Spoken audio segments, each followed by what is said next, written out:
Whew, you guys hang on because today's going to be a good one. There's going to be a lot of things we're going to talk about. How TYM can improve their tractors. What lessons can they learn from John Deere and Kubota. Plus some features I wish that they would just kind of put standard. You know what I mean? Let's get right into it. I'm going to start using the bat wing to start cutting some fields. We're going to talk about these things. Let's go.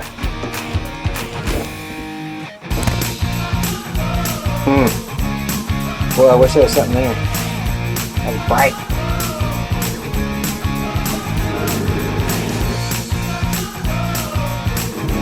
First of all, we got to put some fuel in this bad boy.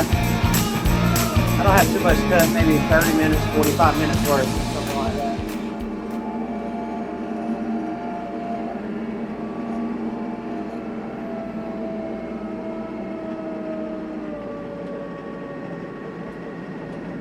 We're still getting ready for the Sunflower Festival, so got a lot of rearranging of items to do.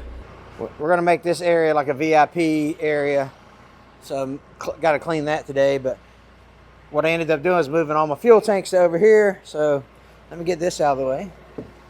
I'll get some fuel in the old TYM. There's a lot to talk about. People have preferences over John Deere, Kubota, stuff like that.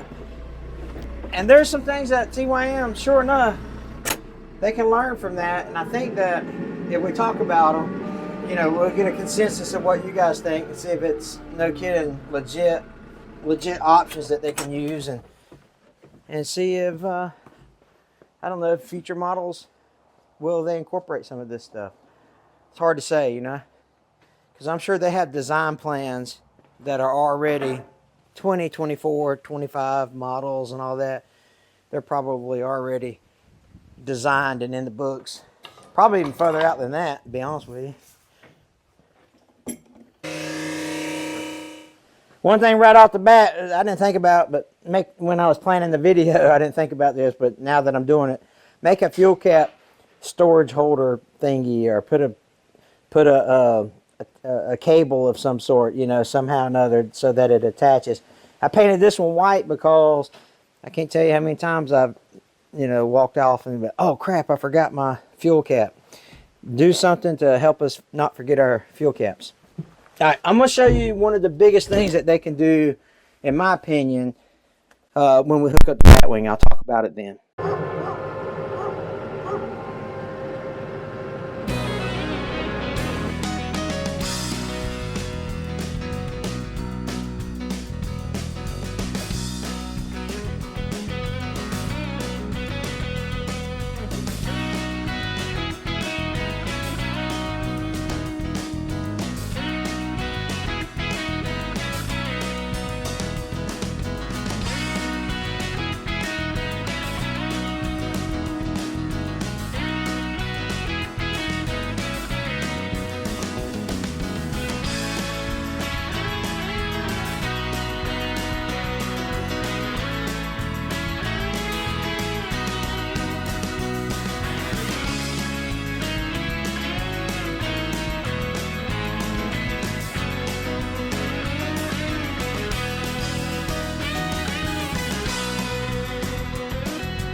This is one of the lessons they can learn.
You saw how I had to back up an inch or two to get that pin aligned with my drawbar so I could hook up my bush hog. That is one of the things I think that TYM can take from John Deere, because look, they've obviously have thought about it, right? John Deere has an option on several models where you can creep the tractor forward or backwards. You know, like I think you have to set the park and brake, put it in neutral, or some other prerequisite switch actions in the front. And they have two buttons here where you can creep it forward or creep it backwards, and that will allow you to travel 3, 6, 8, 10 inches, whatever it is, so you can align your implements properly. So I think that, you know, having that option on TYM would be a pretty neat thing. And like I say, I mean, look, they thought about something right there, didn't they? Or they wouldn't have put those buttons there.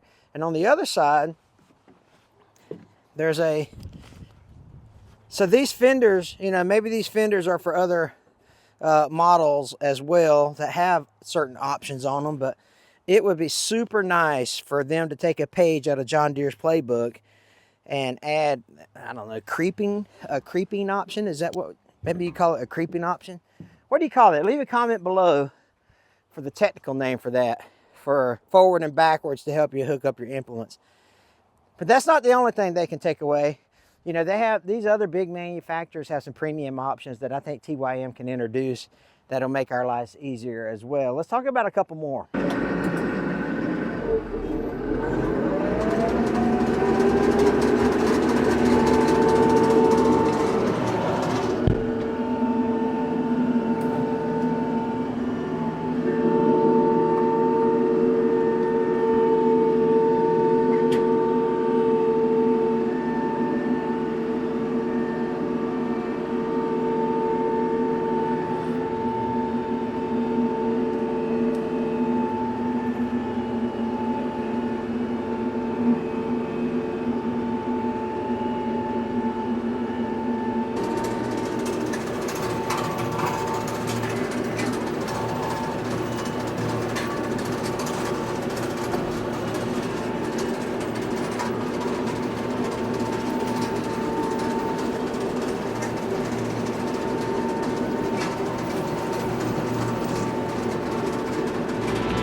I kind of teased you earlier in the video, but I don't understand why they don't put a sun visor here. It looks like it may have thought about maybe hanging one here over to here, you know.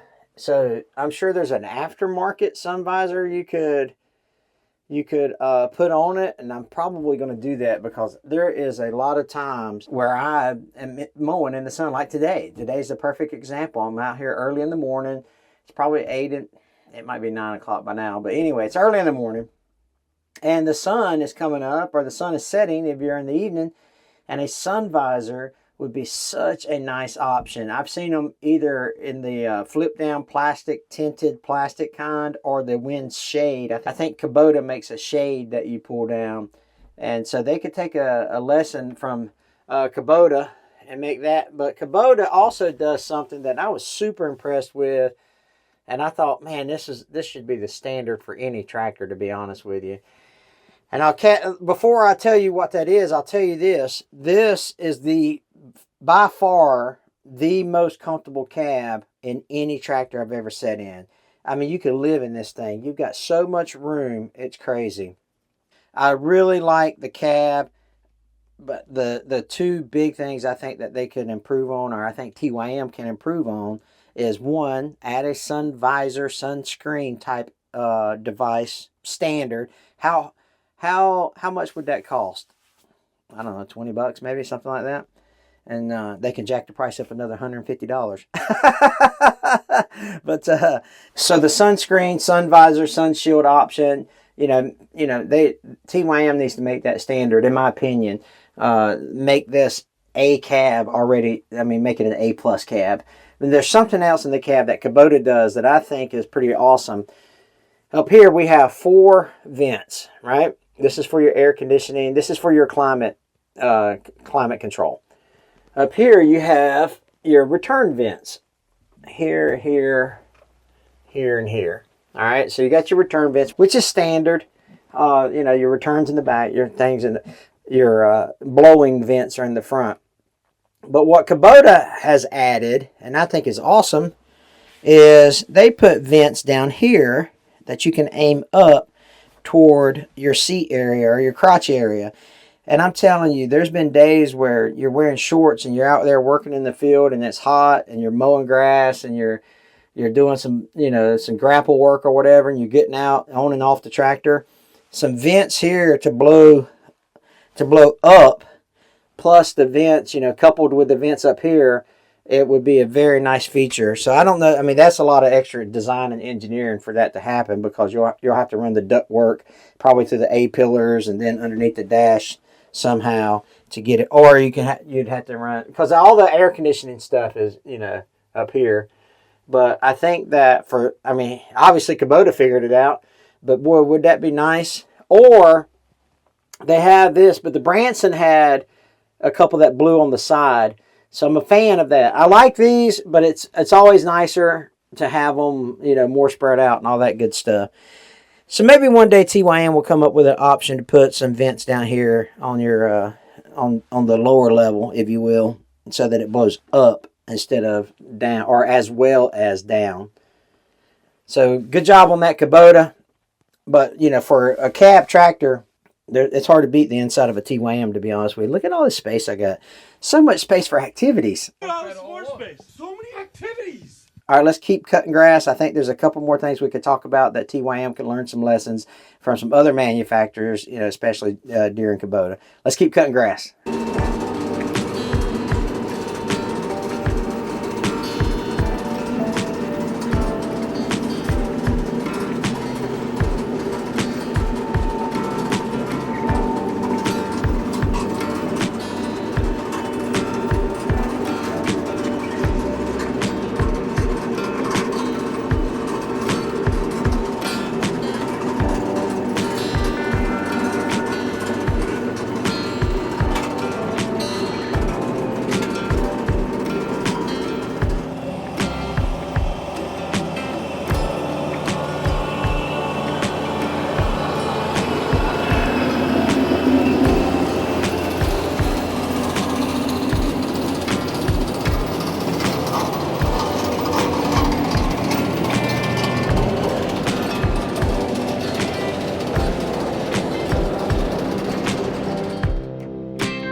All right, finish that up. I only had to do this parking area out here. I think I've said this, and if you follow the channel, but we have a sunflower festival. We're flower farmers, so this is where the vendors are going to park here. We're going to park the pickup trucks up there, and then that field over there is going to be where the sedans and small cars are going to park. This will all be full. Food trucks, vendors, you name it. You can see the stage over there. We built the stage. That's a video that we've done. I grabbed the Bobcat and I brought up three scoops of sand. And we've got these little diggers that the kids, this is going to be like an inflatable, like inflatables here, cornhole, stuff like that. And the kids they got these little mechanical things diggers or backhoes that they sit on and use the levers. It's going to be pretty awesome. I can't wait. And of course, I rescued that 75-year-old Ford 8N, 1948, 8N. Those videos are coming because the day after the Sunflower Festival, I'm going to start working on that thing. We're going to tear it down. We're going to rebuild it, get it up and running. I think the engine's locked up, but we'll talk more about that later. But Kubota and John Deere do some things that TYM can take note of. And I'm sure they do at every farm show. You know, you see all these representatives from all these tractor manufacturers go around each other's booths and stuff. It's just what they choose to incorporate into their next year's models or things like that. You know, they sit down around a big table, I'm sure, and discuss, you know, some of the things that they've saw, some of the new items on the books, and make a decision on what they want to do or not want to do in their lineups. But I think, you know, some of the simple things that we talked about are some lessons that TYM can learn from John Deere and Kubota. And I think they're simple fixes, you know, I wouldn't say a fix. I think they're simple additions or modifications that TYM could get away with and make the tractor a really, really good tractor even better. This 574, I think, I looked, there was 337 hours on it. I think 335, 337, somewhere around in there. TYM makes an excellent tractor, especially for the price point. But anyway, there's some lessons that TYM can learn, and a couple of these other, you know, South Korean models, they can learn them as well. But it's a fine tractor. I've really enjoyed using it. But let's, you know, hopefully some modifications come out down the line and TYM can upgrade a already good tractor. You know what I mean? Hey, I appreciate you guys watching. Check out this video right here. It's pretty awesome. Take care. God bless you guys.